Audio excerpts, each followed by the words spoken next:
And welcome, wonderful people. Today we are going to be continuing our lectures for waec, jamb, and post-UTME. So if you're planning to write your waec, jamb, and post-UTME, this is where to be.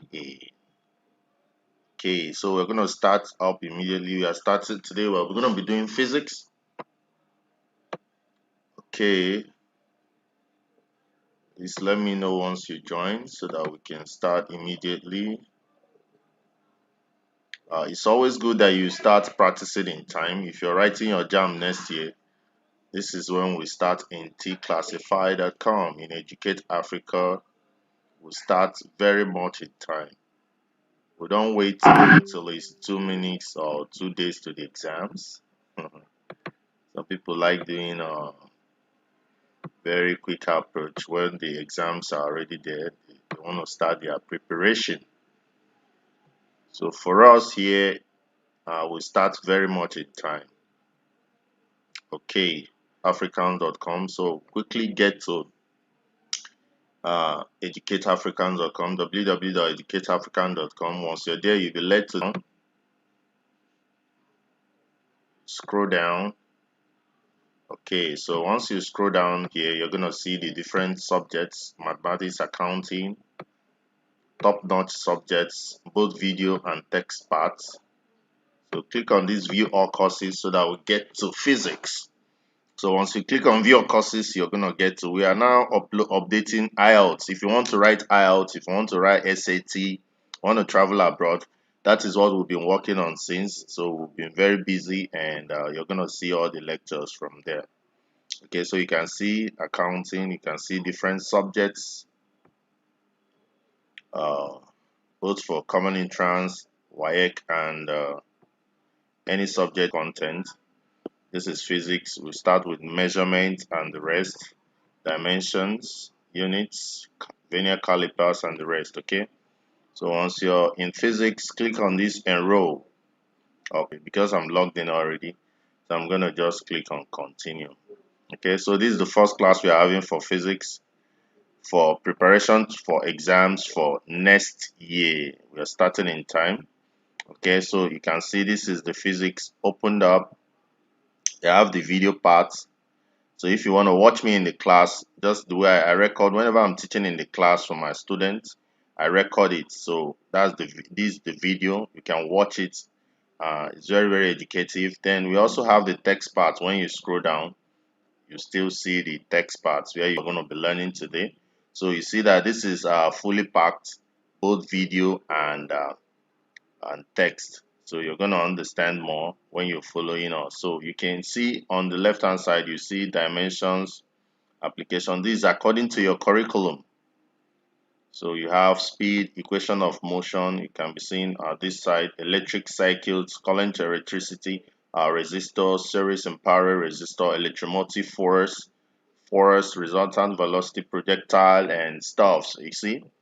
So capacitors, electric calculation, potentiometer, measurement of resistance, Ohm's law, and so we have a couple of topics there that we've already uh, uh, looked at. So we have primary and secondary cells, lead acid accumulator, gravitational field, light propagation, rectilinear transmission of light waves, electrolysis, and all the rest of them. So we have a whole lot of topics. So we are starting from the beginning. So we've tried to cover everything in the syllabus. So I'm going to play the video so that you see a sample of what I mean. So this is the video, and you can see me teaching. So once you click, you can see this typical classroom. Typical classroom physics that we witness every day. Right. Number one is what? So you can see we started out with the what is physics, and we say that physics is a behavior of matter and energy and how it relates to other physical properties. And we have example of physics in life, in our everyday life, or in nature, Like when you're driving, you actually use the principles of physics for your driving. The lightning that you see, the thunder and lightning, like the lightning that comes before the thunder, uses the principle of physics. Your thermometer that you use in measuring your body temperature uses physics. So that is why you need to learn physics so that you can understand what happens when you have to drive. Most of us know about Tesla and the electric cars. So how are they able to do electric cars? So you need to understand electricity, how it can help be converted to a mechanical force to move. So those things are all physics. So we say that physics is a pure science that deals with the behavior of matter and energy and how it relates to the physical properties. Okay. So that is the first thing that we have to note in learning our physics. This is a detailed class. We start from bottom up. So physics is a natural science that involves the study of matter and its motion. So this is another very good definition of physics. A natural science that involves the study of matter and its motion through space and time, along with related concepts such as energy and force. Now, physics is a pure science that deals with the behavior of matter and energy and how it relates with the physical properties. In our everyday life, we'll talk about driving, lightning, thermometer, and the camera action. All these are examples of physics happening. So the rockets, you want to become an aeronautic engineer, you need to learn physics. If you want to be a computer engineer, you need to learn physics. Physics is very, very important. So learning physics, we need to understand two types of quantities. We have what we call fundamental quantities and we have derived quantities. So we're going to look at these two quantities before we can proceed. But before we look at the quantity, please, I want us to look at measurement first. So in physics, you need to understand how things are measured. When you say that something is 10 meters, what does 10 meter mean? So 10 meters. Meter, what does meter represent? Meter is the unit for length. So when you say that something is 10 meters and the other one is 5 meters, so what's the difference? You know that 10 is greater than 5. So it means that it's longer. The 10-meter length is longer than the 5 meter. So talk about measurement. What is measurement? Measurement is the act or process of determining the size of a quantity. So when you want to determine the size of a quantity, that is measurement. So measure in order to understand how big or small a given thing is. We measure quantities to determine their size. This is an important aspect of physics. Like you can say that an iron of mass 10 grams is bigger than the one of 5 grams. So if you've not measured, you will not know the one that is bigger. You will not know the one that is 5. But when you measure and you find out that one is 10 grams is greater than the one with 5. So your father's hand might be longer than yours, but how do you know that? You need to use a meter rule to measure the length of your father's hand.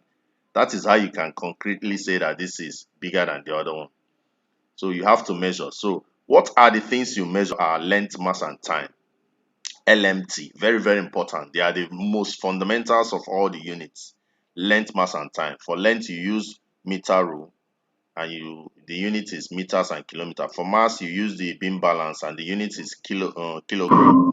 For time, it is seconds. Time is seconds. So you use a stopwatch for time. Okay. So all these are known as quantities and their units are attached to them whenever you measure. So let me give you an example of these watch. This is a typical stopwatch for measuring time. These are for measuring volumes like your pipette in the lab, the volumetric flask, the measuring cylinder, the burette. All these are for volume. So you have instruments for measuring a particular quantity. So if you want to measure time, you use stop clock or stopwatch. If you want to measure volume, you use burette, pipette, volumetric flask or cylindrical measuring cylinder. If you want to measure mass, then you use the beam balance. If you want to measure length, depending on the length, if it is long enough, you use the meter rule. If it is small, you use vernier calipers. But if it is very, very small, then you use micrometer screw gauge. So these are the various measuring instruments. They are very, very important. Measurement is the fundamentals of physics. You need to understand it before you move forward because it's very, very key to your understanding physics. Because all the quantities that are into play in physics, all of them, you need to know how to measure them. Then very importantly, in your jamb, waec and post UTME, you're going to have this question. This is very, very important. They call it limitation or degree of accuracy. If they ask you what's the degree of accuracy of meter rule, you should know that it is 1 millimeter or 0.1 cm. What is the degree or error of vernier caliper? It is 0.1 millimeter or 0.01 cm. What is it for micrometer screw gauge? It is 0.001 millimeter or 0.0101 cm. Then for beam balance, it is 0.001 grams, and for stopwatch, it is 0.1 seconds. So these come out in jamb and waec almost every year, the measuring accuracies. So make sure you take note of them. Just make sure you take note of these measuring